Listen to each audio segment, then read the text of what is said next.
everybody, so today what we're going to be doing is learning how to make a double stitch in tatting. So if you followed along last week's video, you still have your tatting shuttle that's all threaded up, loaded up, wound up.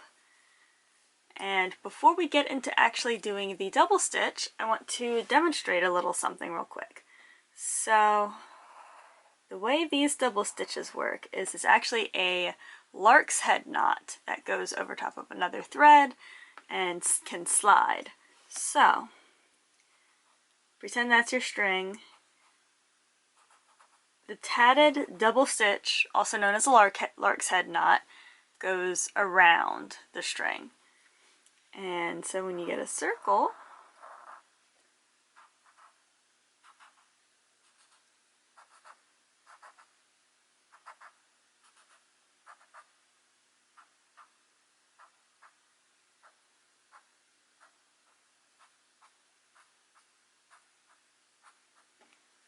as you can see, it's going to just be dominated by that particular knot, which is the basis of tatting. There's a couple of other small little things you could do, but that's the large one.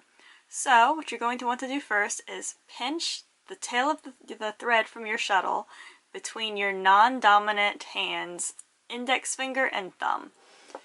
Let me zoom out a little. And then what you're going to want to do is bring that string or thread around the back of your hand and back into the pinched point of the thread.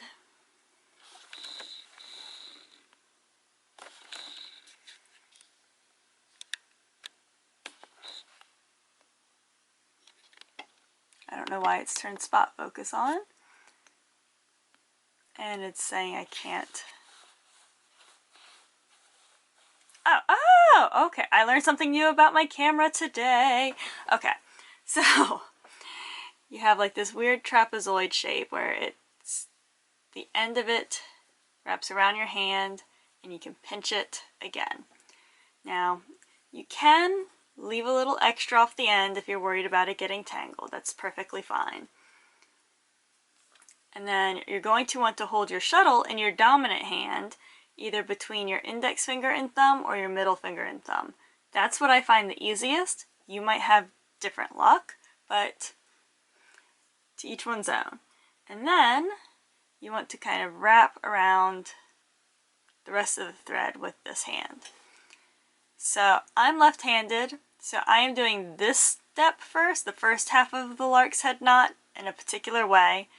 If you would like to do it the other way because you are right-handed and have the inverse setup, then I would recommend fast-forwarding to that part of this video. So if you're left-handed, you go under, and so you see how the string on the shuttle is under, and then, because I'm not doing it fast, I'm losing track. Alright, so you go under and then back through.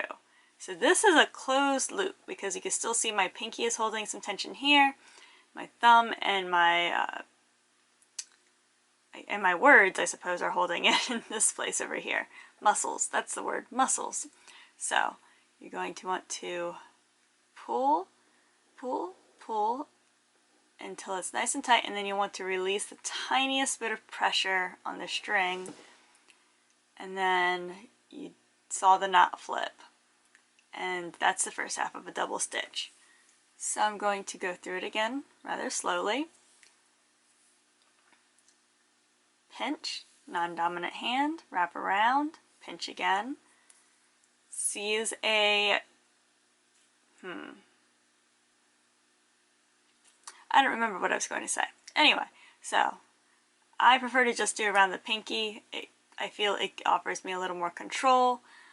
If something should pop up, I have more of my hands freed.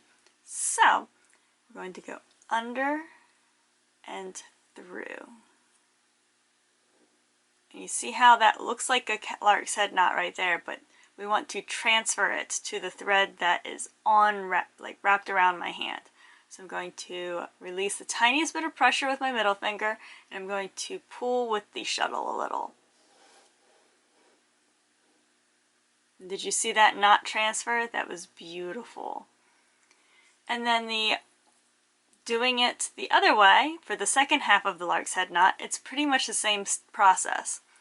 I went over top and out the middle.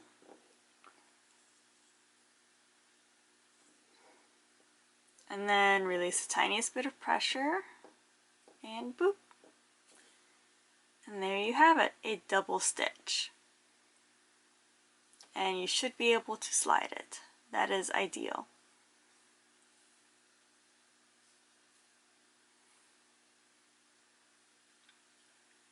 So yep, that's all for today's video.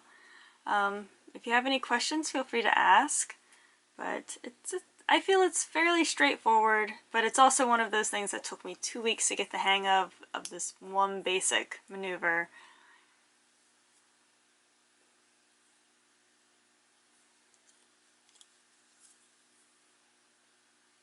See? And just like that, we have another double stitch. And it's a little hard to see their legs. You can see them better on the reverse, but to each one's own. I'm going to go ahead and close this, and we can cut this off and do this again another time. But I do want you to practice more with the absolute basics before we move on to anything else. Alright, see you in the next video. Bye-bye!